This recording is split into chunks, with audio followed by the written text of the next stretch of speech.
जैसा कि हमने आपसे वादा किया था कि हमारे साथ अगले शो में भी सुनीता जी और राना साहब मौजूद होंगे और गुफ्तगू के सिलसिले को वहीं से आगे बढ़ाते हैं जहां से हमने तोड़ा था। सुनीता जी, आपने बेशुमार प्रोजेक्ट्स किए और सारे ही माशाल्लाह ज़बरदस्त प्रोजेक्ट्स थे। कौन सा ऐसा प्रोजेक्ट है जो आपके दिल के करीब है, जिसको अपनी पर्सनल लाइब्रेरी में टॉप ऑफ द लिस्ट रखना चाहेंगी? एक ड्रामा मैंने किया था, अगर हो सके तो। वो इतना फेमस नहीं हुआ, लेकिन मुझे उसमें एक्टिंग करके और वो ड्रामे की स्टोरी जी मुझे बहुत अच्छा लगा था वो। इसी तरह एक और ड्रामा था, वो काफ़ी पहले, मैं जब नई नई आई थी उस वक्त मैंने शूट किया था। फसी बारी की स्क्रिप्ट थी, थोड़ी दूर साथ चलो। अच्छा। वो भी बहुत अच्छा प्ले था, लेकिन वो हिट नहीं हुआ। तो बड़ा अफसोस होता है कि कुछ ड्रामे जो आपको लगता है कि ये बहुत अच्छी इनकी स्टोरी है और ये बहुत अच्छे ड्रामे हैं, बिल्कुल, लेकिन वो उस तरह से हिट नहीं हो पाते। और कुछ ऐसे ड्रामे जो आपको लगता है कि यार ये तो ऐसे ही फारिग चलेगा, वो हिट हो जाता है। सुनीता जी, थोड़ी सी आपकी पर्सनल लाइफ की तरफ आते हैं। आपकी लव मैरिज है, राइट? मुझे ये बताइए कि हसन साहब से आपकी मुलाकात कैसे हुई, प्यार कैसे हुआ, क्या किसी सेट पे मुलाकात हुई, प्रपोज किसने पहले किया? हसन एक्चुअली पहले एडवर्टाइजिंग एजेंसी में काम करते थे और मैं ऑफ कोर्स मॉडल बन चुकी थी उस टाइम। और उनकी जो एजेंसी है वो एक फैशन शो ऑर्गेनाइज करवा रही थी लाहौर में, ठीक है, और मैं एज अ मॉडल जा रही थी लाहौर शो के लिए। अच्छा, हुआ ये कि आई वॉज बिज़ी और मैं एक दिन पहले नहीं जा सकी, जिस दिन रिहर्सल होती है। मैं शो वाले दिन ही सुबह में ट्रैवल कर रही थी, ठीक है। तो ये कहीं आगे बैठे हुए थे, इन्होंने मुझे देखा। मैं तो बहुत नींद में थी, सुबह सुबह मैंने बड़े बड़े चश्मे लगा के मैं तो सो रही थी। तो खैर इन्होंने देखा, हसन को नहीं पता था मैं कौन हूँ। हसन की बॉस साथ बैठी हुई थी, उन्होंने हसन को बताया कि ये मॉडल है, सुनीता मार्शल है। अच्छा, जब वो कन्वेयर बेल्ट पे सामान लगेज के लिए मैं रुकी तो मुझे लगा कि कोई लंबा सा लड़का है जो मुझे देख रहा है। तो खैर मैंने कुछ खास नोटिस नहीं लिया, मैंने अपना सामान लिया, मैं निकल गई। अच्छा, शो में भी Hasan was also busy, I was also busy. Finally when we came back तो हसन का मुझे फ़ोन आया और उन्होंने कहा जी मेरे फाइनेंस डिपार्टमेंट वाले जो हैं वो बोर्डिंग पास मांग रहे हैं। मैंने कहा बोर्डिंग कार्ड तो लोग हाँ इंटरनेशनल नहीं रखता, तो डोमेस्टिक कौन संभाल के रखेगा? और हमारे तो उस वक्त इतने शोज होते थे, मैंने कहा कि मैंने संभालना शुरू कर दिया तो पूरी एक फाइल जमा हो जाएगी। अच्छा, उन्होंने कहा नहीं बस वो मांग रहे हैं वो। मैं उनका 2-3 दफ़ा फ़ोन आया, तीसरी दफ़ा मैंने डांट के फ़ोन बंद कर दिया। अच्छा, उसके बाद एक और शो हुआ, वहाँ सारी मॉडल्स थी, तो मैंने उनसे पूछा, मैंने कहा तुम लोग को इस तरह का कोई फ़ोन आया है? और उनका नहीं। तो मैं समझ गई ये तो कोई गड़बड़ है, ये तो मुझे तंग कर रहे हैं। अच्छा, वो कहते हैं ना रिश्ते ऊपर आसमान में लिखे होते हैं, बिल्कुल। तो मैं बहुत ही प्राइवेट किस्म की लड़की थी, मैं मतलब प्रैंक कॉल्स इस तरह से आती रहती थी, लेकिन मैं किसी से बात नहीं करती थी। लेकिन पता नहीं क्या हुआ, इत्तेफाक था कि हसन से मैंने मैसेजेस पे बात करना शुरू कर दी और 3 महीने हमने सिर्फ मैसेजेस पे बात की। और उस टाइम पे कैमरे वाले फोन भी नहीं थे। Really? तो मैंने एसएमएस होता था। तो मैंने हसन को नहीं देखा हुआ था, मुझे नहीं पता था कि वो दिखने में कैसा है। तो फाइनली कोई 3-3.5 महीने के बाद मैंने कहा कि मेरा ख्याल है कि अब हमें मिलना चाहिए। मैंने देखना है कि मैं किससे बात कर रही हूँ। बस फिर फाइनली हम मिले एंड वो एक कंपैटिबिलिटी तो वैसे ही हमारी मैच करी गई थी फ़ोन पे बात करने से। और फिर जब मैंने देखा हसन को तो good looking charming guy but very fat. Really fat? Yes, he was very fat and tall भी थे, तो वो जाइंट भी लगते थे। लेकिन मुझे इतना फर्क नहीं पड़ा। तो बस वो फिर हमारी दोस्ती शुरू हो गई और करते करते Hasan proposed and I said yes. उसके बाद पता नहीं क्या हुआ और हसन ने अपने आप को पतला करना शुरू कर दिया। अच्छा। और उसने 1 साल में अपने आप को एकदम श्रिंक कर लिया। हाँ, बिल्कुल स्क्वीज कर लिया। तो शक्ल तो थी अच्छी, तो वो और अच्छा लगने लगा। हमारी दोस्ती के 5 साल के बाद हमने शादी की और अब माशाल्लाह हमें 14 साल हो गए। माशाल्लाह माशाल्लाह। And you have kids two, 2 बच्चे हैं आपके? माशाल्लाह 2 बच्चे हैं। राना साहब, मुझे ये बताएं कि पहले आप लोगों को जो है वो वज़ीर आला साहब जो थे उनको मुंतखब नहीं होने दिया जा रहा था, फिर हल्फ लेने में काफ़ी मुश्किलात का सामना करना पड़ा उनको। अब आप लोगों को आपकी मर्जी का गवर्नर नहीं मिल रहा। मुझे ये बताएं कि पीटीआई वालों ने आपकी बिस्ती जई नहीं करवा दी? देखें, ये वो बातें हैं जो बहुत ही हमारे मुल्क के लिए, हमारे पंजाब के लिए, क्योंकि पंजाब के चीफ मिनिस्टर जो उन्होंने लगाए हुए थे पहले, वो सबको पता है। गूंगे बहरे थे, क्या थे, उनको कुछ पता नहीं था किसी से कैसे काम करना है। आपको पता है कि वो बस फंड इकट्ठा कर रहे थे, कमीशनें इकट्ठी कर रहे थे और लूट रहे थे पंजाब को। और अल्हम्दुलिल्लाह पंजाब के MPs को ख्याल आया कि ये क्या कर रहे हैं पंजाब के साथ, और तहरीक अदम एतमाद हम लेके आए। एक्चुअली होता ये है कि देखें, अगर आपकी अक्सरियत ख़त्म होगी तो आराम से जाएं, लेकिन ना इस वज़ीर आज़म जो नियाज़ी साहब थे उनको इज्जत रास आई, उनको भी निकालना पड़ा।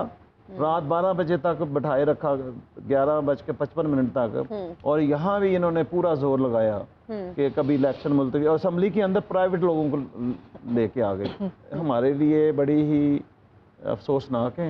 और आराम से जिसकी अक्सरियत हो उसको हुकूमत मिलनी चाहिए, और ये गलत रवायत कायम की जा रही है। बजाय इसके कि कारकर्दगी दिखाएं, जो आपने 4 साल में क्या किया है वो बताएं। अब वो कहते साजिश के पीछे छुपना शुरू हो गए। साजिश तो एक बहाना है, असल जवाब नहीं आता कारकर्दगी का। तो हमें ये बिल्कुल पाकिस्तानी कौम को, नौजवानों को ये देखना होगा, सोचना होगा कि ये ऐसे लोगों का जो है ना, मुखालफिन पे झूठे इल्ज़ाम, तोहमत लगाने वालों का भी मुहासबा होना चाहिए।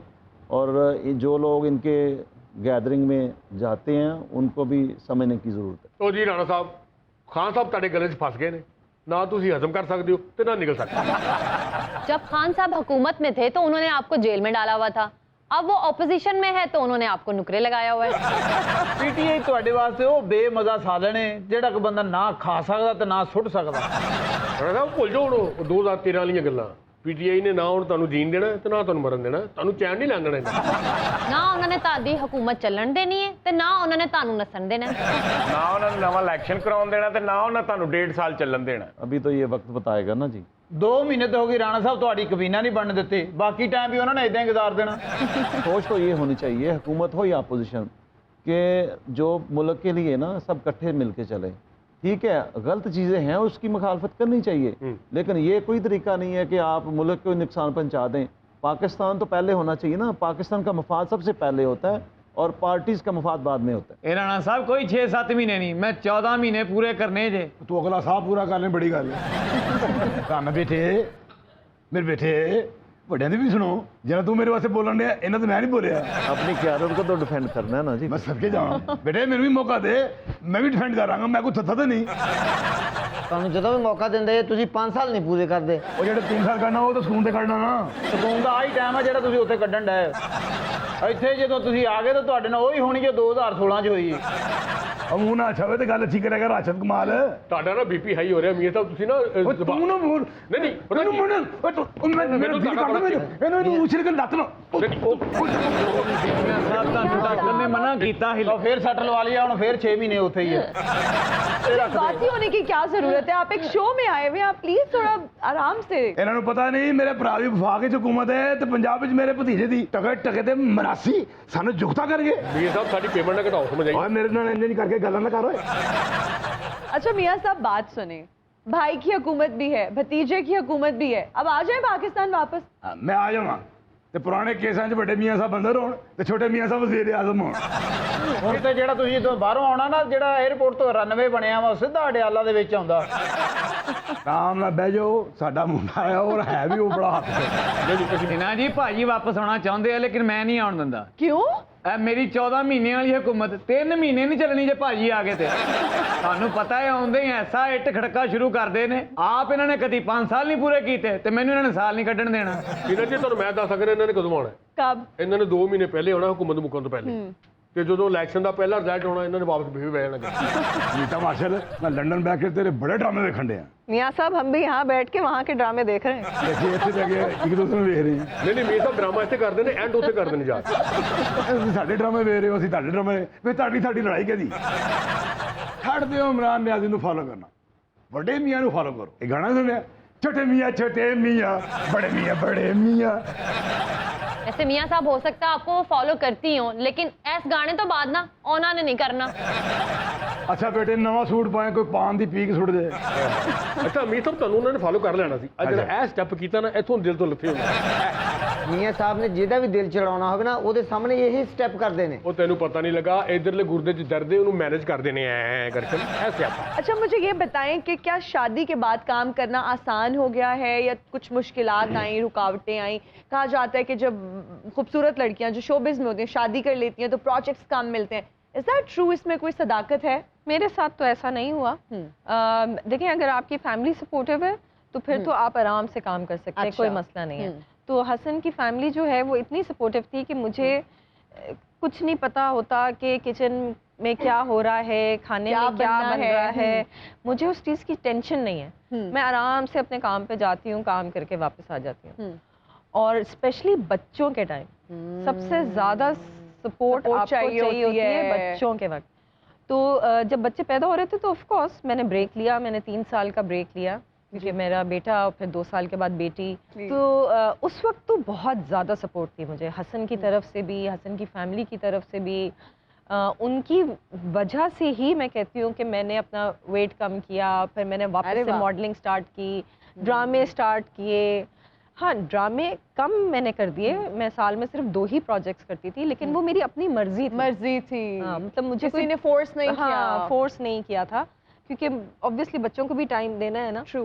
तो अभी भी मेरी कोशिश होती है कि मैं नॉन स्टॉप काम ना करूं। You're very picky with your projects, I guess. हाँ वो इत्तेफाक से हो ही जाता है ना, क्योंकि जैसे अब जून जुलाई में मेरी कोशिश होती है मैं नहीं काम करूं, बच्चों की स्कूल की छुट्टियां होती हैं तो भी ट्रैवल। फिर जैसे दिसंबर में ऑफ आती है तो उस टाइम पे मेरी कोशिश होती है मैं नहीं काम करूं, तो वो ले दे के वो 2 ही ड्रामे हो जाते हैं। एग्जैक्टली। वही जैसे मेरा हिना जी, जैसे गर्मी आती है तो मैं स्किन की वजह से काम छोड़ देता हूं। आपके तो स्किन के बहुत मसाइल। ਇਹ ਤਾਂ ਜਿਲਦ ਉਹ ਵੀ ਜਿਹਨੂੰ ਸਰਦੀਆਂ ਨੂੰ ਵੀ ਸੇਕ ਪੈ ਜਾਂਦਾ। ਨਾ ਜੀ ਇਹਨਾਂ ਨੂੰ ਵੀ ਲਵ ਹੋਇਆ ਨਾ ਵਿੱਕੀ ਸਾਹਿਬ ਦੀ ਜਿਹੜੀ ਇਹ ਲਵ ਮੈਰਿਜ ਹੈ Love ਜੀ। ਉਦੋਂ ਵੀ ਫੋਨ ਨਹੀਂ ਸਨ ਹੁੰਦੇ ਆ ਜਿਹੜੇ ਕੈਮਰੇ ਵਾਲੇ, ਇਹ ਵੀ ਮੈਸੇਜ ਕਰਦਾ ਰਿਹਾ ਉਹਨਾਂ ਨੂੰ। अरे क्यूट। ਬੜਾ ਲਵ ਚੱਲਿਆ ਜਿੱਦਣ ਭਾਬੀ ਨੇ ਵੇਖਿਆ ਫਿਰ 3 ਸਾਲ ਕੋਮੇ 'ਚ ਰਹੀ। राशिद कमाल हाँ जी। लव मैरिज और प्रपोज किया भाभी ने प्रपोज किया है। ਕਿਹੜੀ ਗੱਲ ਤੋਂ ਇੰਸਪਾਇਰ ਹੋਈ ਸੀ ਭਾਬੀ? किस बात से? ਗਲੀ 'ਚ ਇਹਨਾਂ ਨੇ ਕੁੱਤੇ ਨੂੰ ਦੰਦੀ ਵੱਢੀ ਹੈ, ਭਾਬੀ ਦਾ ਪਿਓ ਚਲਾ ਕੇ ਚਲਾ ਗਿਆ, ਕਹਿੰਦਾ ਦਲੇਰ ਮੁੰਡਾ ਸਾਨੂੰ ਚਾਹੀਦਾ। ਔਰ ਜਿਨ੍ਹਾਂ ਨੇ ਇਹਨੂੰ ਪ੍ਰਪੋਜ਼ ਕੀਤਾ ਵਿੱਕੀ ਸਾਹਿਬ ਨੂੰ, ਉਹ ਬੜੀ ਦੇਰ ਇਹਨਾਂ ਨਾਲ ਗੱਲ ਹੁੰਦੀ ਰਹੀ, ਫੋਨ ਤੇ ਗੱਲ ਹੁੰਦੀ ਰਹੀ, ਮੈਸੇਜ ਹੁੰਦੇ ਰਹੇ। ਤੇ ਜਦੋਂ ਵੇਖਿਆ ਤੇ ਉਹਨਾਂ ਦੀਆਂ ਅੱਖਾਂ ਜਿਹੜੀਆਂ ਨੇ ਉਹਨਾਂ ਦਾ ਬੈਲੈਂਸ ਸਹੀ ਨਹੀਂ ਸੀ ਹੈ, ਐ ਸੀ ਅੱਖਾਂ ਉਹਨਾਂ ਦੀਆਂ।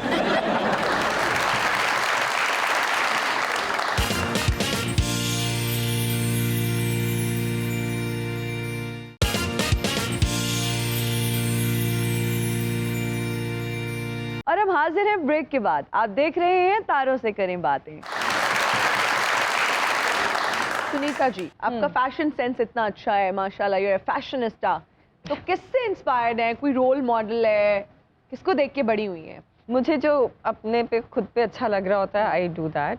वैसे इंस्पिरेशन मिलती है आपको जी, वही बात है किसी एक से नहीं, बहुत सारे लोगों को देख के इंटरनेशनली, इवन हमारे यहाँ की models, even actors, even normal लोग जो नहीं हैं मॉडलिंग में या एक्टिंग में, आई थिंक हमसे बड़ा फैशन दीवार है। एग्जैक्टली। तो मैं I take inspiration from everybody, जहाँ से भी कुछ अच्छा लगा। अच्छा मुझे ये बताएं, शॉपिंग कहाँ से करती हैं आप? डिपेंड, शलवार कमीज चाहिए तो ऑब्वियसली यहाँ से, वेस्टर्न चाहिए तो कहीं बाहर से।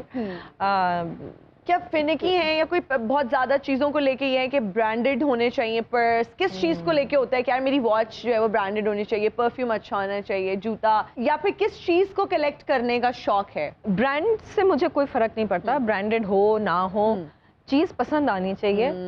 ब्रांडेड चीजों पे तो मैं वैसे बहुत ज्यादा पैसे नहीं खर्च करती। तो बहुत समझदारी की बात की हाँ, मैं समझे 2 साल में कोई एक चीज अगर ले ली तो अच्छी ले ली, बिल्कुल। अदरवाइज तो मैं रेगुलर चीजें ही लेती हूँ। जूतों का मुझे वैसे ज्यादा शौक है, कपड़ों का भी शौक है, शौक तो है हर चीज का ऑब्वियसली। हाँ होते हैं ना, और हमारा तो काम ऐसा है कि आपको करना भी पड़ता है। वैसे घर में तो मैं बहुत ही बुरे हुलिये में होती हूँ, एक पजामा टी शर्ट में होती हूँ पूरा दिन। अच्छा। हाँ, और एक मेरा जूड़ा सा बना हुआ होता है ऊपर, क्लिप सा। नहीं, जब अभी आप एयरपोर्ट से आई थी तो यू लुक्ड रियली प्रिटी, आप इतनी खूबसूरत लग रही थी, वो बिल्कुल कैजुअल अटायर में थी लेकिन फिर भी बहुत ग्रेसफुल लग रही थी। थके हुई हालत में थी। बहुत अच्छी लग रही थी। इन्हें जी ब्रांड से कोई फर्क नहीं पड़ता। सही बात है, ब्रांड कॉन्शियस होना भी नहीं चाहिए। नहीं ब्रांड आप सारी जिंदगी पहनते रहते हैं जी, ब्रांड कॉन्शियस होते हैं ना लोग। ये ले लें, ये भी ब्रांडिंग है, नहीं ये ब्रांडिंग है। जितनी मर्जी ब्रांडेड चीजें ले लें, जब शादी होती है ना बंदा लोकल नसीब होता है। लोग ਜਿਹੜਾ ਵਾ रेडीमेड ज्यादा पसंद करते हैं, लेकिन अजीम की साहब रेडीमेड आम दुकान पे तो जाके बंदा कहता है ना कि यार ये भी दिखाओ और ये भी दिखाओ और ये भी दिखाओ। ਇਹ ਲੰਡੇ ਦੀ ਗੰਢ ਦੇ ਵਿੱਚੋਂ ਮਾੜੀ ਜੀ ਬਾਹ ਨਜ਼ਰ ਆਉਂਦੀ ਹੋਵੇ ਨਾ ਟੀ-ਸ਼ਰਟ ਦੀ, ਖਿੱਚ ਕੇ ਕਹਿੰਦਾ ਉਸਤਾਦ ਆਹ ਹੁੰਦੇ ਬਾਹਰ ਜ਼ਰਾ ਕੱਢ। अजीम लेकिन ब्रांड के कपड़े नहीं पांदा, फिर मंग के पांदा है। हाँ जी, मंगता कीता ना उन्होंने। ਲੰਡੇ 'ਚ ਜਾ ਕੇ ਤੇ ਬੜਾ ਅੱਛਾ ਪ੍ਰਾਊਡ ਫੀਲ ਕਰਦਾ ਕਿ ਇੱਥੋਂ ਮੈਨੂੰ ਆਪਣਿਆਂ ਦੀ ਸਮੈਲ ਆਉਂਦੀ। ਹੁਣ ਤੇ ਲੰਡੇ ਦੇ ਵਿੱਚ ਜਾ ਕੇ ਇਦਾਂ ਖੁੱਭ ਜਾਂਦਾ ਵਾ, ਉਹਦਾ ਨਸ਼ਾ ਕਰਦਾ ਵਾ ਬਕਾਇਦਾ। ਉਹਨਾਂ ਦਾ ਸਵੈਟਰ ਚੁੱਕ ਕੇ ਓਏ ਓਏ ਸਵਾਦ ਆ ਗਿਆ ਜੀ। ਆ ਵੀ ਔਰ ਰਾਸ਼ਦ ਕਮਾਲ ਦਾ ਇੰਨਾ ਐਕਸਪੀਰੀਅੰਸ ਹੈ ਲੰਡੇ ਦਾ, ਇਹ ਲੰਡੇ 'ਚ ਵੜਦਾ ਹੈ ਤੇ ਗੰਢ ਦੇ ਵਿੱਚੋਂ ਸ਼ਰਟ ਆਪ ਨਿਕਲ ਕੇ ਇੰਦੀ ਸਾਲੇ ਕੋ ਭਾਏ ਨਾ ਆ ਵੇਖਿਆ ਉਹਦੇ ਨਾਲ ਕੋਰਨਰ ਵੇਖੋ ਜ਼ਰਾ, ਲੰਡੇ ਜਾਓ ਨਾ ਸਲੀਪਰ ਲੈਣ ਤੇ ਲੰਡੇ ਤੇ ਜੁੱਤੀਆਂ ਵਾਲੀ ਰੇੜੀ ਤੇ ਨੁੱਕਰ ਤੇ ਇਹੋ ਜਿਹਾ ਬੂਟ ਫਸਾਇਆ ਹੁੰਦਾ ਤਾਂ ਕਿ ਦੂਜੀਆਂ ਤੋਂ ਬਾਹਰ ਨਾ ਜਾਣ। ਔਰ ਜਿਹੜਾ ਲੰਡਾ ਵੇਚਦਾ ਬਕਾਇਦਾ ਪਹਿਲੀ ਗੰਢ ਇਦਾਂ ਦੇ ਬੰਦੇ ਕੋਲ ਖਿਲਾਉਂਦਾ। ਕਿਉਂ ਯਾਰ ਇਹ ਕਿਸਮਤਾਂ ਵਾਲਾ, ਜਦੋਂ ਇਹ ਗੰਢ ਖੋਲਦਾ ਨਾ ਤੇ ਮਿੰਟ ਦੇ ਵਿੱਚ ਸਾਰੀ ਪੱਲੀ ਵੇਲੀ ਹੁੰਦੀ। ਸ਼ਰੀਕਾਂ ਨੇ ਪਰਚਾ ਕਰਾਉਣਾ ਹੋਵੇ ਨਾ ਤੇ ਘਰ ਵਾਲੇ ਇਹੋ ਜਿਹਾ ਬੰਦਾ ਸਿਲੈਕਟ ਕਰਦੇ, ਲੱਤ 'ਚ ਗੋਲੀ ਮਾਰ ਕੇ ਤੇ ਪਰਚਾ ਕਰਾ ਦੇ। राना साहब अपनी जाती जिंदगी के बारे में बताइए, आपकी शादी हो चुकी है? जी बिल्कुल हो चुकी है। तो क्या लव मैरिज है, अरेंज है? अरेंज मैरिज थी। अरेंज मैरिज है। Are you happy? अल्लाह का शुक्र है जी बिल्कुल। Is there a right age के इस एज ब्रैकेट में हो जानी चाहिए? हाँ शादी टाइम से हो जानी चाहिए, हर किसी की हो जानी चाहिए। तो क्या सियासी मसरूफियात की वजह से घर वालों को गिला रहता है कि घर पे ज्यादा टाइम नहीं देते, घर पे ज्यादा आते नहीं? हाँ ये इश्यूज तो होते हैं, जो होते हैं ना अवामी नुमाइंदे, ये होते हैं पब्लिक प्रॉपर्टी होते हैं। अगर लोगों को टाइम नहीं दें तो वो भी ज्यादती है। जो लोग इलेक्ट करते हैं आपको, वो फिर हमें उनकी सर्विस करनी पड़ती है। ऐसा ही है बिल्कुल। हिना जी ਇਹੋ ਜਿਹੇ ਸਵਾਲ ਮੇਰੇ ਨਾਲ ਕਰੇਗਾ ਉਹ ਸ਼ਾਦੀ ਦੇ ਬਾਰੇ 'ਚ। अच्छा वो क्यों? ਤੁਹਾਨੂੰ ਪਤਾ ਹੀ ਅੱਜ ਕੱਲ ਤੁਹਾਡਾ ਭਰਾ इन्ना बड़े मियां साहब ਨੂੰ शादी ਦਾ ਸ਼ੌਕ ਨਹੀਂ ਹੈ ਜਿੰਨਾ ਛੋਟੇ ਮੀਆਂ ਸਾਹਿਬ ਨੂੰ ਹੈ। ਛੋਟੇ ਮੀਆਂ ਸਾਹਿਬ ਨੂੰ ਸ਼ਾਦੀ ਦਾ ਇੰਨਾ ਸ਼ੌਕ ਆ, ਉਹਨਾਂ ਨੇ ਟੈਂਟ ਸਰਵਿਸ ਵਾਲੇ ਦਾ ਨੰਬਰ ਫਾਲਟ ਅੱਜ ਦਾ ਰੱਖਿਆ। ਔਰ ਮੈਂ ਸੁਣਿਆ ਕਿ 3-4 ਨਿਕਾਹ ਖਾਂ ਵੀ ਉਹਨਾਂ ਨੇ ਆਪਣੇ ਰੱਖੇ ਨੇ ਕਿ ਜਿੱਥੇ ਲੋੜ ਪਈ ਉਹ ਕਰ ਲਿਆ ਨਾਲ ਹੀ ਬਣਾਉਂਦੇ। ਇਹਨਾਂ ਜੀ ਤੁਹਾਡੇ ਭਰਾ ਨੂੰ ਸਿਰਫ ਦੋ ਹੀ ਸ਼ੌਕ ਨੇ, कौन से? ਇੱਕ ਬਿਲਡਿੰਗਾਂ ਬਣਾਉਣ ਦਾ, ਦੂਸਰਾ ਘਰ ਵਸਾਉਣ ਦਾ। बड़े मियाँ साहब वैसे यहाँ पे एक बात मशहूर हुई हुई है कि आपके जो छोटे भाई हैं, यानी कि छोटे मियाँ साहब जो हैं वो अपनी मुद्दत पूरी करना चाहते हैं, यानी 13-14 महीने वो पूरा करना चाहते हैं, लेकिन आप और मरियम साहिबा नहीं चाहते कि वो मुद्दत पूरी करें, आप लोग चाहते हैं कि इलेक्शंस पहले हो जाएं। इस बात पे कोई सदाकत है? ਮੈਂ ਇੱਕ ਮੋਟੀ ਜੀ ਗੱਲ ਸੁਣਾਈ। कौन सी? ਜੇ ਤੂੰ ਸਾਡੀ ਇੱਜ਼ਤ ਨਾ ਬਣਾ ਸਕਦਾ ਤੇ ਬੇਇੱਜ਼ਤੀ ਵੀ ਨਾ ਕਰਾਈ। ਜੇ ਤੂੰ ਵੋਟ ਵਧਾ ਨਹੀਂ ਸਕਦਾ, ਜਿਹੜੇ ਚਾਰ ਹੈ ਨੇ ਉਹ ਵੀ ਨਾ ਥੁੱਕੜਾ ਦੇ। अच्छा तो आपको ये प्रॉब्लम है कि जितनी देर ये हुकूमत चलेगी आपकी पॉपुलैरिटी में मसला हो सकता है, वोट बैंक आपका कम हो सकता है। ਜੇ ਮਹਿੰਗਾਈ ਘਟ ਨਾ ਕਰ ਸਕਿਆ, ਲੋਕੀ ਨਿਆਜ਼ੀ ਨੂੰ ਭੁੱਲ ਕੇ ਇਹਦੀ ਜਾਨ ਰੋਣਗੇ। ਇਹ ਮੈਂ ਹੋਣ ਨਹੀਂ ਦੇਣਾ। ਮੀਆਂ ਸਾਹਿਬ ਨੂੰ ਵੋਟ ਬੈਂਕ ਦੀ ਕਦਰ ਹੈ ਕਿਉਂਕਿ ਉਹਨਾਂ ਨੇ ਤੇ ਬਣਾਇਆ ਹੈ। ਅੱਛਾ ਤੁਹਾਡਾ ਮਤਲਬ ਹੈ ਜਿਹੜੇ ਮੈਂ ਅੰਡਰਪਾਸ ਬਣਾਏ ਆ ਉਹ ਕਦ ਲਈ ਬਣਾਏ ਮੈਂ? ਪਾਣੀ ਇਕੱਠਾ ਕਰਨ ਵਾਸਤੇ। सुनीता जी, ये वेरी प्रिटी। शादी के प्रपोजल्स तो बहुत आते होंगे, क्या कोई याद है किसी ने बहुत फनी वे में प्रपोज किया हो, कोई नाकाम आशिक सामने आ गया हो, कभी किसी ने कोई लेटर लिखा हो, कोई चॉकलेट्स या फ्लावर्स भेजे हो, कोई याद आता है ऐसा कुछ हुआ हो? अब आपने कहा है तो याद आ ही गया। किसी ने भेजा था एक कोई ना साहब थे, मुझे नहीं पता कौन थे, ठीक है। उनके कोई असिस्टेंट होंगे, उनको पता नहीं कहाँ से मेरा नंबर मिल गया, वो मुझे कॉल करते रहते थे नॉन स्टॉप। अच्छा वो कॉल करे मैं लाइन काट दूं, फिर मैं बहुत तंग आना शुरू हो गई। मैंने कहा भाई आपका मसला क्या है? उसने कहा भाई एक बुके है वो आप ले लीजिए, मेरी नौकरी का सवाल है। अच्छा पहले तो मैं बहुत ही उनको लिफ्ट नहीं कराई, फिर मैंने एक दिन हसन से बात करा दी। मैंने कहा हसन ये तुम बात करो, ये कौन है मेरे पीछे पड़ गया? शादी की बात की बात है? नहीं शादी से पहले की बात है। Okay okay. अच्छा हसन ने बात की, वो बड़ा तमीज़दार बंदा, उसने कहा मेरी नौकरी का सवाल है, एक बुके है आप वो बुके ले लीजिए। अच्छा हसन ने कहा कि चलो एक बुके ये ले लेते हैं। हाँ उसने अपने ऑफिस का एड्रेस दे दिया, उसने कहा इस एड्रेस पे आप वो बुके छोड़ दें। ठीक है। अच्छा इत्तेफाक से मैं उस वक्त कनाडा जा रही थी, मेरी फ्लाइट थी, अब मैं रास्ते में हूँ एयरपोर्ट जा रही हूँ और हसन का फोन आता है। उस टाइम पे कैमरे वाले फोन शुरू हो गए थे, फिर हसन ने मुझे वीडियो भी भेजी थी। हाँ। तो वो एक सुजुकी थी पूरी जी, उसके अंदर एक दरख्त था, मतलब वो एक मोटा सा स्टेम था, उसके साथ रोजेस लगे हुए थे। अच्छा मतलब वो 7 फीट टॉल गुलाब के फूलों का उन्होंने दरख्त बनाया हुआ था, दरख्त बनाया हुआ था, जिसको वो ओके। बुके कह रहे थे। फिर वो इतने रोजेस थे कि वो सबको बांट दिए उसने ऑफिस में, सब लोग अपने अपने घर ले गए, और घर ले कितने गए। वो अपने घर ले गए। उसने कहा मैं कहाँ रखूँ इनको। इतना बड़ा ये दरख्त। हाँ, और वो साहब कौन थे मुझे आज तक नहीं पता चला। अच्छा, फिर जब मैं वापस आई कोई 1 महीने के बाद, तो उन साहब का फिर से फोन आया। मैंने कहा जी अब क्या हुआ? कहते जी एक बोइंग 747 फूलों से भरा हुआ है, वो मैं कहाँ उतारूं? उस टाइम पे कराची में शॉन सर्कल होता था। मैंने कहा भाई ये शॉन सर्कल है, वहाँ छोड़ दे। मेरे घर में तो जगह नहीं है। जगह नहीं है। बस फिर वो गायब तो हो गए। उन्होंने अपनी आइडेंटिटी रिवील नहीं की कि मैं कौन हूँ, नहीं। कहाँ देखा? अगर शायद मैं परसू करती तो बताते मैंने भी। कोई खास लिफ्ट कराई नहीं। कोई इंटरेस्ट ही नहीं शो किया। मैंने पैसे में कभी भी इंटरेस्ट शो किया ही नहीं। कहीं किया से ही मुझे ऐसा फील हो कि भाई बहुत पैसा है किसी के पास, मैं वहीं दूर हो जाती दूर हूँ। हो जाती है। नहीं, बहुत अच्छी बात है। ਸਾਡੀ ਨਿਰਮਲ ਨੂੰ ਵੀ ਭੇਜਿਆ ਕਿ ਬੰਦੇ ਨੇ ਬੁੱਕੇ। अच्छा, ਹਾਂ, ਇੰਨੇ ਬੜੇ ਫੁੱਲ ਤੇ ਵਿੱਚ ਉਹਨੇ ਸੱਪ ਬਿਠਾਇਆ ਸੀ ਵੀ ਇਹਨੂੰ ਲੜ ਜਾਏ। ਨਿਰਮਲ ਨੂੰ ਤਾਂ ਭੇਜਿਆ ਜਦੋਂ ਵਿੱਕੀ ਸਾਹਿਬ ਦੀ ਜਿਹੜੀ ਵਾਈਫ ਹੈ ਹਾਂਜੀ। ਉਹਨਾਂ ਨੇ ਇਹਨੂੰ ਗਿਫਟ ਭੇਜਿਆ 20 ਕੜੇ ਵਾਲੇ ਝਾੜੂ ਲੈ ਕੇ ਤੇ ਉੱਤੇ ਰੀਬਨ ਬੰਨ ਕੇ ਭੇਜਿਆ ਸੀ। ਹਾਂਜੀ, ਉਹਨੇ ਕਿਹਾ ਜੀ ਮਹੱਲੇ 'ਚ ਵੰਡ ਦਿਓ, ਤੁਹਾਡੇ ਮਹੱਲੇ 'ਚ ਗੰਦ ਬਹੁਤ। ਉਹ ਮਰਾਣੇ ਨੂੰ ਭਾਬੀ ਨੇ ਗਿਫਟ ਭੇਜਿਆ ਬੁੱਕੇ ਬਣਾ ਕੇ, अच्छा। ਸੋਹਣੇ ਵਿੱਚ 9 ਸਲੀਪਰ ਬੱਦਰਾਂ ਵਾਲੇ। पहनने के लिए, मारने के लिए? ਨਹੀਂ ਸ਼ਾਦੀशुदा ਆਦਮੀ ਨਾ ਭਾਬੀ ਦੀ ਜੁੱਤੀ ਭਲਾ ਕਿਵੇਂ ਲੈਂਦਾ कैसे? ਪਤਾ ਤੁਹਾਨੂੰ? ਇੰਜ ਕਰਕੇ ਨਹੀਂ ਵੇਖਦਾ ਵੀ ਪੱਕੀ ਹੈ ਕਿ ਨਹੀਂ, ਮਾਰ ਕੇ ਵੇਖਦਾ ਕਿ ਬਹੁਤੀ ਸੜ ਤੇ ਨਹੀਂ ਲੱਗਦੀ। ਚੈਨਾ ਦੀ ਜੁੱਤੀ ਦਾ ਪਟਾਕਾ ਹੀ ਬਹੁਤ ਸੋਹਣਾ ਵੱਜਦਾ ਜਦੋਂ ਵੱਜਦੀ ਹੈ ਨਾ। वैसे मैं आपको बताऊं, शादी के बाद जो है ना बहुत चीज़ें चेंज भी हो जाती हैं। अब एक और स्टॉकर था मेरा, बहुत ही बुरा वो पीछे पड़ चुका था कि उसकी वजह से मैंने अपना फ़ोन का नंबर तक चेंज करा लिया, वरना हमारा नंबर चेंज करना बड़ा मुश्किल काम होता है कि हर किसी को फिर दोबारा से दें। लेकिन मैं इतनी तंग आ गई थी कि मैंने अपना नंबर चेंज कर लिया। मैंने दोपहर 12 बजे मुझे नया नंबर मिला है, और उसी दिन दोपहर 3 बजे उस नए नंबर पे उसका फ़ोन आता है कि नंबर चेंज कर लिया। ओह माय मतलब उसने मुझे गॉड। इतना तंग किया। लेकिन जैसी मेरी शादी हुई उसके बाद ये सब कॉल्स सब बंद हो गया। किसी ने मुझे उसके तंग बाद नहीं किया तंग नहीं कभी। किया। हाँ, तो हमारी सोसाइटी में ये बड़ा फर्क पड़ता है। If you are married and specially if you have kids and happily married well settled, तो लोग फिर वो अवॉइड करते हैं, उस तरह से तंग नहीं करते, जान के पीछे नहीं पड़ जाते, बल्कि इज्जत करते हैं इज्जत आपकी। करते हैं। ਇਹ ਵਿੱਕੀ ਸਾਹਿਬ ਨੂੰ ਵੀ ਨਾ ਇੱਕ ਬੰਦਾ ਬੜਾ ਤੰਗ ਕਰਦਾ ਸੀ। ਅੱਛਾ, ਕਿਉਂ? ਹਾਂ, ਇਹਨਾਂ ਨੇ ਵੀ ਨੰਬਰ ਚੇਂਜ ਕਰ ਲਿਆ। ਫਿਰ ਨਵੇਂ ਨੰਬਰ ਤੋਂ ਉਸ ਬੰਦੇ ਨੂੰ ਕਾਲ ਕਰਕੇ ਕਹਿ ਰਿਹਾ, ਬੰਦੇ ਦਾ ਪੁੱਤਰ ਹੈ ਨਾ, ਹੁਣ ਮੈਨੂੰ ਤੰਗ ਕਰਕੇ ਵਿਖਾ ਜ਼ਰਾ। ਤੁਹਾਨੂੰ ਪਤਾ ਨਿਰਮਲ ਨੂੰ ਇਹਦੀ ਸਹੇਲੀ ਨੇ ਮਾਰਿਆ। क्यों?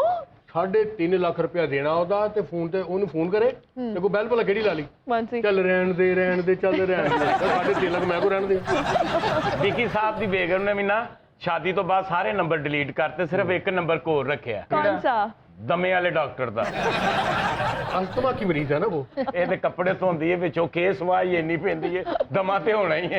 ਇਹਦੇ ਕੱਪੜਿਆਂ ਤੋਂ ਨੰਬਰ ਵਾਲੀਆਂ ਪਰਚੀਆਂ, ਓਏ ਮਾਂ ਦੀ ਆਪਣਾ ਮੈਡੀਕਲ ਰਿਪੋਰਟ, ਇਹਦੀ ਮੈਡੀਕਲ ਰਿਪੋਰਟ, ਓਏ ਹੋ ਅਸਤਗਫੁਰ।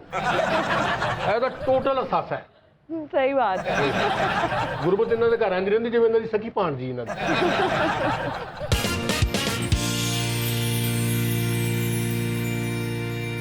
And we are right back after the break. Sunita ji और राना साहब से जहां से हमने गुफ्तगू का सिलसिला तोड़ा था, वहीं से आगे बढ़ाते हैं। सुनीता जी, पॉलिटिक्स में कोई इंटरेस्ट है आपको? बिल्कुल भी नहीं। बिल्कुल भी नहीं है। वोट कास्ट करने पे यकीन रखती हैं कि करना चाहिए? पिछली दफा किया था। अच्छा, किया था? पहली दफा। तो किसको किया था? पहली दफा वोट किसको दिया था? इमरान खान को। तो क्या आप सेटिस्फाइड, हैप्पी हैं? गड़बड़ हो गई। गड़बड़ हो गई। लेकिन अगले बार जब इलेक्शंस होंगे तो इमरान खान को ही वोट जाएगा। इमरान खान, तो खान साहब की आप सपोर्टर हैं? जी बिल्कुल। क्या पूरी फैमिली ही खान साहब को सपोर्ट करती है? जी, पूरी फैमिली। तो सुनीता जी, क्या लगता है कि आने वाले इलेक्शंस जो होंगे उनमें कौन जीतेगा? क्या खान साहब जीत जाएंगे? इंशाल्लाह। इंशाल्लाह। अरे वाह वाह वाह। क्या बात। मेरे सपोर्टर्स तो यही कहते हैं ना। हाँ, बाकी अल्लाह मालिक। ਨਿਰਮਲ ਉਸ ਪਾਰਟੀ ਨੂੰ ਸਪੋਰਟ ਕਰਦੀ ਜਿਹੜੀ ਬਿਰਿਆਨੀ ਅੱਛੀ ਵੰਡਦੇ ਨੇ। ਇਹ ਸਪੋਰਟ ਕਰਦਾ ਹੈ। ਕੌਣ? ਪਤਾ ਕਿਸ ਪਾਰਟੀ ਨੂੰ? किस पार्टी ਡਾਂਸ को? ਪਾਰਟੀ ਨੂੰ। ਸਾਡਾ ਰਾਣਾ ਨਹੀਂ, ਇਹਦੇ ਜੇ ਜਿੰਨੀ ਗੁਰਬਤ ਫਸੀ ਹੈ, ਇਹਦੀ ਬਿਰਿਆਨੀ ਲੈਗ ਆ ਗਿਆ ਤੇ ਉਹਨੂੰ ਬਾਹਰ ਕੱਢ ਕੇ ਤੇ ਘੁੱਟਣ ਲੱਗ ਪਿਆ। राणा साहब, महंगाई का तूफान, IMF के मसाइल, पेट्रोल और बिजली की कीमतों में इजाफा, इतनी मुश्किलात और परेशानियों के बाद क्या लगता है कि नून लीग इलेक्शंस जीत पाएगी? देखें, ये जो हालात मौजूदा हैं, ये सब के सब इमरान न्याजी के पैदा किए हुए हैं। चूँकि वो आपके सामने 4 साल, उसने 3.5-4 साल जो लगाए हैं, कुछ बजाय करने के किरदार कशी और मुखालफिन को दबाने की तवज्जो दी है। उसे कुछ पता नहीं था कि भाई माहौल इन्वायरमेंट चाहिए होता है मुल्क को तरक्की करने के लिए, और उसने सारे भट्ठा बढ़ा दिया और कर्ज़े ले के उतने कर्ज़े ले लिए जितने हमने 73 ईयर्स में कर्ज़े लिए थे, उसके बराबर है उसने 3 साल में ले लिए। अब ये पहले कहते थे जी नून लीग ने ले लिए, पीपल्स पार्टी ने ले लिए, जबकि इसने आपके सामने 3-3.5 साल में उतने कर्ज़े ले लिए कि जितने हमने 70 साल में लिए थे। मकसद कहने का है कि इन्होंने अगर आपको मुल्क चलाना आता हो ना तो आप प्रॉफिट में जाते, इन्होंने ग्रोथ रेट जो है मनफी में ले गए। 5.8 तक ग्रोथ रेट हमारी थी जब 2017-18 में। तो ये कहने का मकसद है कि पता ही नहीं है, पहली दफ़ा बाद में कभी कोरोना के पीछे छुपते रहे हैं, अब ये एक लेटर पकड़ा हुआ है उसके पीछे छुपी जा रहे हैं। और अल्हम्दुलिल्लाह हमारी पार्टी मुखलस है और ये काम करने का बिल्कुल अल्हम्दुलिल्लाह एक्सपीरियंस लोग हैं।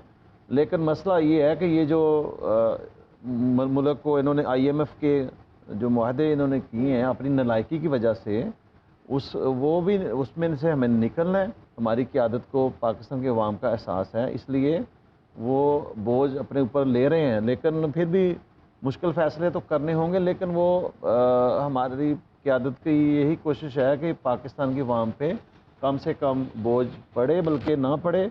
और जो मैं कल ही हम लोग उधर मीटिंग में थे, तो हमारी ये कोशिश ये है कि पंजाब में जो महंगाई का जो इन्होंने अजाब दिया हुआ है ना, उस पर कंट्रोल किया जाए, और लोगों को प्राइस कंट्रोल कमेटियों पे फोकस दिया है कि वो कंट्रोल रहें चीज़ें। अच्छा आपस की गल ही ना जी। हाँ जी, मैंने लग रहा है इस मुल्क का कोई मसला नहीं जी हल होना। अच्छा, पौने 4 साल इमरान खान सवेई कहते रहे ने कि जो भी किया नून लीग ने, पीपल्स पार्टी ने किया। सच जो होता है ना वो सच ही होता है, ऐसे नहीं है। लोगों ने जो किया है ना, हम पिछली दफ़ा भी 2013 में जब हुकूमत मिली थी मियाँ मोहम्मद नवाज शरीफ को, आप सबको पता है कि मुल्क अंधेरों में था कि नहीं अंधेरा था ना, लोड शेडिंग थी ना, सबको बताए ना आप लोग। 2013 की बात कर रहे हैं। तो क्या हम ये कहते थे कि पीपल्स पार्टी ने या जरदारी ने, उन्होंने मुखालफिन को जब उससे पहले हुकूमत थी, हमने तो नहीं कहा, काम करके दिखाया ना।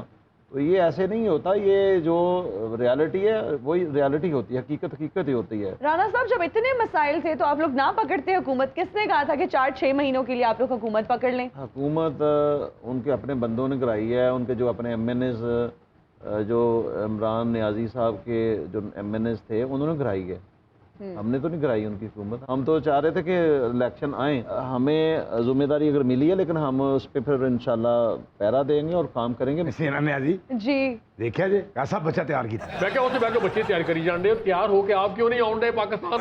नून लीग नूं सिर्फ इकतदार जाउण दा शौक है, कीमतां घट करन दा कोई शौक। ਜਦੋਂ ਇਹਨਾਂ ਨੂੰ ਪਤਾ ਲੱਗ ਗਿਆ ਕਿ ਚੀਜ਼ਾਂ ਦਾ ਰੇਟ ਵੱਧ ਗਿਆ, ਡਾਲਰ ਦਾ ਰੇਟ ਉੱਤੇ चला गया, ਇਹ ना हुकूमत बना दे, ਇਹਨਾਂ ਦੇ ਕਿਸੇ ने ਕਿਹੜੇ तरले कीते। ओ भाई, इनको इक्तदार का बहुत शौक है। इनका दिल करता है कि एक भाई वजीर आला हो, एक भाई वजीर आजम हो और बच्चे सारे वजीर हो। साडा तो बच्चा वजीर है, ए वजीर अफजल दा बच्चा है। हां ते घर दे बाहर लिखिया होवे वजीर हाउस है अमजद राणा भी ना वजीरां दा बच्चा है। अच्छा, हाँ, केड़ी वजीरां दा? वजीरा माई दा। अल्लाह, तू वजीर आजम दा नहीं बल्कि बाबर आजम दा पुत्र है। आजम बर्फ वाले दा पुत्र है। ये अंग्रेजां चो चंगड़ा और तू चंगड़ा चो अंग्रेज हुन चंगड़ रहे हैं। यार तुसी मैनूं तिन्नों ये दसो, तुहाडे महल्ले 'च, तुहाडे खानदान 'च, तुहाडी बरादरी 'च कोई बंदा चिट्टा नहीं हैगा? ਅਸੀਂ ਤੈਨੂੰ ਦੱਸਣਾ ਨਹੀਂ, ਅਸੀਂ ਤੈਨੂੰ ਤਰਸਾਉਣਾ ਹੀ ਜਾ। और जी विक्की खाली काला नहीं है, सारा खानदान काला। अच्छा जी, इन्हां दे घर डाकू आए, लुट के कुछ नहीं लगे, रंग गोरा करने वाली क्रीमां लिख के दे गए। ਇਹ ਸਾਰੇ ਚਿੱਟੇ ਨੇ, ਓਵਰ ਚਿੱਟੇ। ਇਹਨਾਂ ਦੇ ਘਰ ਕੋ ਪਰੌਣਾ ਨਹੀਂ ਵੜਦਾ, क्यों? ਅੱਖਾਂ ਨੂੰ ਪੈਂਦੇ ਭਾਜੀ ਇਹਨੇ ਚਿੱਟੇ। छोटे मियाँ साहब, आपकी हैसियत एक एडमिनिस्ट्रेटर की थी, वही रहेगी। वोट बैंक जो असल है ना, वो बड़े मियाँ साहब का है। ये ऐसी बातें ना करें कि मतनाज़े ना बनाएं, सब एक हैं माशाल्लाह। अच्छा, डिफेंडर बैठे हुए हैं पार्टी के। जिवें ना जी पहली न्याजी है जिदे वाला सानू ठंडी हवा आई। उन्हें वैसे गल सही की है, वोट बैंक तुसी बनाया, वोट बैंक नहीं खाली बैंक भी तुसी बनाया। ਔਰ ਛੋਟੇ ਮੀਆਂ ਸਾਹਿਬ ਨੂੰ ਤੁਹਾਡੀ ਨਹੀਂ ਸਮਝ ਆ ਰਹੀ ਕੀ ਜੀ ਇਹਨਾਂ ਤੁਹਾਡੇ ਕੋਲ ਹੁਕੂਮਤ ਦਾ ਟਾਈਮ ਨਹੀਂ ਜਿੰਨੇ ਲੰਮੇ ਬੂਟ ਪਾ ਲਏ ਤੁਸੀਂ ਇੰਨੀ ਤੇ ਹੁਕੂਮਤ ਹੈ ਹੀ ਨਹੀਂ ਤੁਹਾਡੇ ਕੋਲ वैसे ये लॉन्ग बूट्स क्यों पहने हुए हैं? क्या किस मिशन पे निकले हुए हैं? ਕਿਤੇ ਵੀ ਰਸਤੇ ਦੇ ਵਿੱਚ ਚਿੱਕੜ ਹੋਵੇ ਮੈਂ ਤੇ ਨਿਕਲ ਜਾਣਾ ਹੁੰਦਾ, ਮੈਂ ਕਿਹੜਾ ਰੁਕਣਾ ਹੁੰਦਾ। सही बात ਔਰ है। ਏਡੇ ਲੰਮੇ ਬੂਟ ਦੇ ਲੱਗਦਾ ਬਰਡ ਦਾ ਟੂਰ ਕਰਨਾ ਪੈਦਲ ਇਹਨਾਂ ਨੇ हर वक्त ऑन द गो होते हैं ना कुछ कर रहे होते हैं। ਬਾਰਿਸ਼ ਹੋਵੇ ਤੇ ਅੰਡਰਪਾਸ 'ਚ ਛਾਲ ਮਾਰ ਦਿੰਦੇ। नहीं लंबे बूट इसलिए पाए ने कि इन्हां दी पिन्नियां च दर्द है। ਪਰਸੋਂ ਛੋਟੇ ਮੀਆਂ ਸਾਹਿਬ ਬੜੇ ਪਰੇਸ਼ਾਨ ਹੋਏ क्यों? ਇਹ ਲੰਮੇ ਬੂਟਾਂ ਦੇ ਨਾ ਬਿੱਲੀ ਨੇ ਬੱਚੇ ਦੇ ਦਿੱਤੇ ਨਾ ਬੂਟ ਪਾ ਸਕਣ ਨਾ ਵਿੱਚ ਬਿੱਲੀ ਨੂੰ ਨਸਾ ਸਕਣ ਉਹ ਬਿੱਲੀ 2 ਵਜੇ ਗੱਡੀ ਕਹਿੰਦੀ ਮੇਰੇ ਵਿੱਚ ਬੱਚੇ ਨੇ ਬਿੱਲੀ ਨੇ 3 ਬੱਚੇ ਦਿੱਤੇ ਸੀ, ਇਸ ਟਾਈਮ ਤਿੰਨੋਂ ਹੀ ਸਾਹਮਣੇ ਬੈਠੇ ਨੇ। ਉਹ ਕਹਿੰਦੇ ਨੇ ਸਾਨੂੰ ਵੇਖਣ ਡਿਆ ਜੀ सुनीता जी मुझे ये बताएं कि पाकिस्तान के वजीर दाखिला का क्या नाम है और वजीर इत्तलात कौन है? अच्छा, वो हमारे बिलावल साहब जो बन गए। दूसरे आप लोग हेल्प नहीं कर सकते लेकिन आप इनकी हेल्प ले सकती हैं। अच्छा चलें, आप हेल्प करें। कोई हिंट्स दे सकते हैं ना कि उनकी शक्ल के फीचर्स क्या हैं? थोड़ा बहुत हेल्प कर सकते हैं आप। ਤੁਹਾਡਾ ਜ਼ਿਹਨ ਤੇ ਮੇਰਾ ਜ਼ਿਹਨ ਬਿਲਕੁਲ ਇੱਕੋ ਜਿਹਾ ਵਾ, इसमें भी ਕਿਉਂਕਿ कुछ ਤੁਹਾਨੂੰ नहीं ਵੀ ਨਹੀਂ ਪਤਾ ਤੇ ਮੈਨੂੰ ਵੀ ਨਹੀਂ ਪਤਾ। ਮੈਨੂੰ ਪਤਾ ਹੈ, ਮੈਂ ਦੱਸਣਾ ਨਹੀਂ ਕਿਉਂਕਿ ਮੈਨੂੰ ਵੀ ਨਹੀਂ ਪਤਾ। इंफॉर्मेशन मिनिस्टर जिनकी हमें आजकल कोई इंफॉर्मेशन नहीं है। ਮੈਂ ਉਹਨਾਂ ਦਾ ਤੁਹਾਨੂੰ ਦੱਸ ਦਵਾਂ ਲੇਕਿਨ ਚੁਗਲੀ ਹੋ ਜਾਣੀ ਹੈ, ਇਸ ਕਰਕੇ ਮੈਂ ਨਹੀਂ ਕਰਦਾ। ਇਨਫੋਰਮੇਸ਼ਨ ਮਿਨਿਸਟਰ ਉਹੀ ਨੇ ਜਿਹੜੇ ਕੋ 2-3 ਘੰਟੇ ਟੀਵੀ ਤੇ ਕਾਨਫਰੰਸ ਕਰਦੇ ਨੇ ਫਿਰ ਵੀ ਤੁਹਾਨੂੰ ਕੋਈ ਇਨਫੋਰਮੇਸ਼ਨ ਨਹੀਂ ਉਹਨਾਂ ਦੇ ਬਾਰੇ टीवी देखना छोड़ दिया मैंने। ਤੇ ਐਲਸੀਡੀ ਲਵਾ ਲਓ ਟੀਵੀ ਛੱਡਿਆ ਨਾ वो आपसे ज्यादा टीवी पे आती हैं, आप उन्हें जानती नहीं है। चले एक हिंट देते हैं आपको, उनके नाम के एंड में ना औरंगजेब आता है। मरियम औरंगजेब। अरे शुक्र है औरंगजेब को गाली नहीं कहता मुझे कोई इंटरेस्ट नहीं है कोई पॉलिटिक्स। दूर दूर तक दूर interest दूर नहीं है। तक कोई लेकिन खान interest साहब नहीं की है। सपोर्टर है, मैं देख रही हूँ। ज़ाहिर है खान जी। साहब की सपोर्टर हूँ बिल्कुल। उनका उन्होंने जो काम किया वो मुझे दिखा, मुझे सही लगा, लेकिन उसके अलावा पॉलिटिक्स से मुझे कोई इंटरेस्ट नहीं। सुनीता जी की नज़र में सिवाय इमरान खान साहब के कोई पॉलिटिशियन दुनिया में है ही नहीं हाँ, मुझे ऐसा लगता है नहीं ना? है। हाँ। ऐसे लगता है ना आपको ਜਿਹੜਾ ਖਾਨ ਸਾਹਿਬ ਦਾ ਸਪੋਰਟਰ ਹੈ ਮਰੀਮ ਔਰੰਗਜ਼ੇਬ ਨੂੰ ਤਾਂ ਜ਼ਰੂਰ ਜਾਣਦਾ ਹੋਣਾ, ਕਿਉਂਕਿ ਜਿੰਨਾ ਸਖਤ ਉਹ ਬੋਲਦੇ ਨੇ ਕੋਈ ਵੀ ਨਹੀਂ ਬੋਲਦੇ। चलिए सुनीता जी हमारे इंटीरियर मिनिस्टर का नाम बता दें। बड़ी उनकी रोबदार पर्सनालिटी है, बड़ी बड़ी उनकी मूछें हैं, क्या रोब दबदबा है। शेख रशीद साहब। मूछे हो तो शेख रशीद जैसे मेरा ख्याल है सुनीता जी ਨੂੰ ਇਹ ਲੱਗ ਰਿਹਾ ਕਿ ਜਿਹੜਾ ਸਭ ਤੋਂ ਵਿਹਲਾ ਵਜ਼ੀਰ ਹੁੰਦਾ ਹੈ ਨਾ वो शेख रशीद ही होता है। चले आप लोग भी कोई हिंट दे सकते हैं ना, आप लोग बता सकते हैं कि उनका ताल्लुक किस इलाके से है। एक्चुअली हिना जी मेरे हालात कुछ आजकल ठीक नहीं है, मैं कुछ भी नहीं दे सकता आप मुझे। लैलपुर से तल्लक है मेरा ख्याल है फैसलाबाद में ताल्लुक। हाँ सुनीता जी कुछ समझ में आ रहा है? कुछ समझ में आ फैसलाबाद रहा को कपड़े समझ है। मुझे तो वैसे पंजाबी मुश्किलों से समझ में आ रहा है। फैसलाबाद से तो आपके दिन में कपड़े ही आएगा और तो कोई चीज नहीं आएगी ना। हाँ। नहीं मिनिस्टर भी आता है आजकल। चलो, उनके नाम के शुरू में क्या लगता है ये बता दें आप सुनीता जी को, शायद उनके माइंड में फौरन से। आर राशिद कमाल।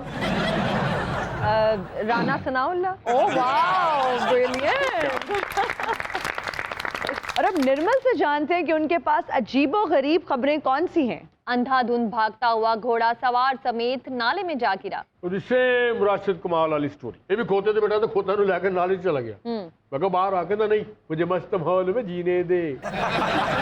ਖੋਤੇ ਨੇ ਇਹਨੂੰ ਨਾਲੇ ਸੁੱਟਿਆ। ਮੈਂ ਕਿਹਾ ਬਾਹਰ ਆ ਅੰਦਰ ਕੀ ਕਰਨ ਡੇ ਆ? ਕਹਿੰਦਾ ਜਿੰਨੀ ਦੇਰ ਮੇਰਾ ਖੋਤਾ ਨਹੀਂ ਨਾ ਨਿਕਲੇਗਾ ਮੈਂ ਬਾਹਰ ਨਹੀਂ ਨਿਕਲਣਾ। ਮੈਂ ਵੀ ਕਿਹਾ ਮੈਂ ਵੀ ਖੋਤੇ ਨੂੰ ਹੀ ਕਹਿ ਰਿਹਾ। ਹਾਂ, ਤੂੰ ਆਪਣੇ ਬੈਸਟ ਫਰੈਂਡ ਨੂੰ ਕਹਿਣਾ ਸੀ, ਤੂੰ ਮੈਨੂੰ ਕਹਿਣਾ ਸੀ। अच्छा जो खोते नाल डिगया ना नाले च तो चिकड़ो चिकड़ी हो गया, पता नहीं लगा खोता केड़ा ते राशद केड़ा। वो तो खोते ने ऐ गीता तो पता लगा राशिद नहीं। ਇਸ ਗੱਲ ਤੋਂ ਤੇਰਾ ਵੀ ਪਤਾ ਲੱਗ ਗਿਆ। शुक्र तेरे कुछ तो पता लगा ना सफर कीता तू। ਇਹ ਕੋਈ ਜਾਨਵਰ ਹੋ ਸਕਦਾ, ਖੋਤਾ ਨਹੀਂ ਹੋ ਸਕਦਾ। ਉਹ ਕਿਉਂ? ਖੋਤੇ ਤੇ ਕੰਨ ਲੰਮੇ ਹੁੰਦੇ ਨੇ, ਇਹਦੇ ਬੂਰੇ ਲੰਮੇ। ਗੰਦੇ ਨਾਲੇ ਦੇ ਵਿੱਚੋਂ ਚਿਕੜੋ ਚਿਕੜੀ ਹੋ ਕੇ ਬਾਹਰ ਆਇਆ ਤੇ ਬੱਚਿਆਂ ਨੂੰ ਕਹਿੰਦਾ ਮੈਨੂੰ ਸਪਾਈਡਰਮੈਨ ਕਹੋ। गंदे नाले च डिगया ना, मैं पूछा सट ते नहीं लगी? कहंदा सट ते नहीं लगी पर मेरा दिल बड़ा लगया। ਉਹ ਕਹਿੰਦਾ ਮੈਂ ਬੱਚਿਆਂ ਨੂੰ ਵੀ ਇੱਥੇ ਹੀ ਸੈੱਟ ਕਰਨਾ। ਮੈਂ ਕਿਹਾ ਜੀ ਗੰਦੇ ਨਾਲੇ 'ਚ ਕੀ ਹਾਲਾਤ ਨੇ? ਕਹਿੰਦਾ ਬਿਲਕੁਲ ਘਰ ਵਾਲਾ ਮਾਹੌਲ। ਨਾ ਉੱਥੋਂ ਉਹ ਖਤਮ ਹੁੰਦੀ ਨਾ ਇੱਥੋਂ ਖਤਮ ਹੋਈ। ਨਾਲੇ 'ਚ ਜੂਸ ਲੱਭ ਕੇ ਪੀ ਰਿਹਾ। ਆਹੋ ਕਹਿੰਦਾ ਵੱਡੀਆਂ ਦੁਕਾਨਾਂ ਦੇ ਜੂਸਾਂ ਦੇ ਕੀ ਜ਼ੈਕੇ ਨੇ ਜੋ ਇੱਥੋਂ ਦਾ ਹੈ। ਪਰ ਨਾਲੇ तो जूस लभा तो छोटे भरा ਨੂੰ ਮੈਨੂੰ ਭੇਜਤਾ ਕਹਿੰਦਾ ਸਟਰਾ ਵੀ ਲੱਭ ਕੇ ਲਿਆ। ਗੰਦੇ ਨਾਲੇ ਡਿੱਗੇ ਤੇ ਸੈਲਫੀ ਬਣਾਉਂਦੇ ਆ, ਉੱਤੇ ਲਿਖਿਆ पिकनिक स्पॉट। गंदे नाले च बैग कह रहे हैं मैं और मेरी जागी। तो खोते इशारा करके कह रहे और मेरा बड़ा भी। ਗੰਦੇ ਨਾਲੇ ਦੇ ਵਿੱਚ ਡਿੱਗਿਆ ਤੇ ਕੁੜੇ ਨੂੰ ਵੇਖ ਕੇ ਕਹਿਣ ਡਿਆ ਇਹ ਗੜੀ ਹੈ ਮਿਲਨ की सजन से सजन की। गंदे नाले देख के तो गाना गाउंड है ਕਿਹੜਾ? ये तो वही जगह है पले थे हम जहां। नाले च डिगया मैं क्या है कि कहंदा समर कैंप। ਇੱਕ ਬੰਦਾ ਤੁਰਿਆ ਜਾਂਦਾ ਕਹਿੰਦਾ ਬਸ ਫਿਰ ਸਬਰ ਕੈਂਪ अजीम भी की गंदे खाले च गिरे तो किसी ने चुके ही नहीं। क्यों? अगो शेर किया उन्होंने, पहुंची वहीं पे खाक जहां का खमीर था। ਐਵੇਂ ਕੀ ਗੰਦੇ ਨਾਲੇ ਡਿੱਗਿਆ, ਗੰਦਾ ਨਾਲਾ ਹੋਰ ਗੰਦਾ ਹੋ। ਮੂੰਹ ਤੇ ਨਾ ਚਿੱਕੜ ਲਾ ਕੇ ਫਿਰ ਰਿਹਾ ਸੀ। ਮੈਂ ਕਿਹਾ ਇਹ ਕੀ ਕਹਿੰਦਾ ਫੈਸ਼ਨ। ਇਹ ਰਾਸ਼ਿਦ ਕਮਾਲ ਵੀਡੀਓ ਬਣਾਉਂਦਾ ਹੈ ਗੰਦੇ ਨਾਲੇ ਤੇ ਜਾ ਕੇ, ਕਿਹੜੀ? ਪੁਲ ਤੇ ਖਲੋ ਕੇ ਕਹਿੰਦਾ हजरात आज यहाँ से 2500 क्यूसेक कूड़ा गुजरे। और उसको पाइया ਕੱਢ ਲੈਂਦਾ ਕਹਿੰਦਾ ਸਮੁੰਦਰ ਚੋਂ ਕਚਰਾ ਨਿਕਲ ਗਿਆ ਕੀ ਫਰਕ अजीम भी की खुदकुशी करने वास्ते गया गंदे खाले दे विच। ਉਹ ਜ਼ਰਾ ਡੂੰਘਾ ਸੀ, ਫਿਰ ਮੁੜ ਕੇ ਬਾਲਟੀ 'ਚ ਪਾਣੀ ਲੈ ਕੇ ਉਹ 'ਚ ਸਿਰ ਡਬੋ ਲਿਆ।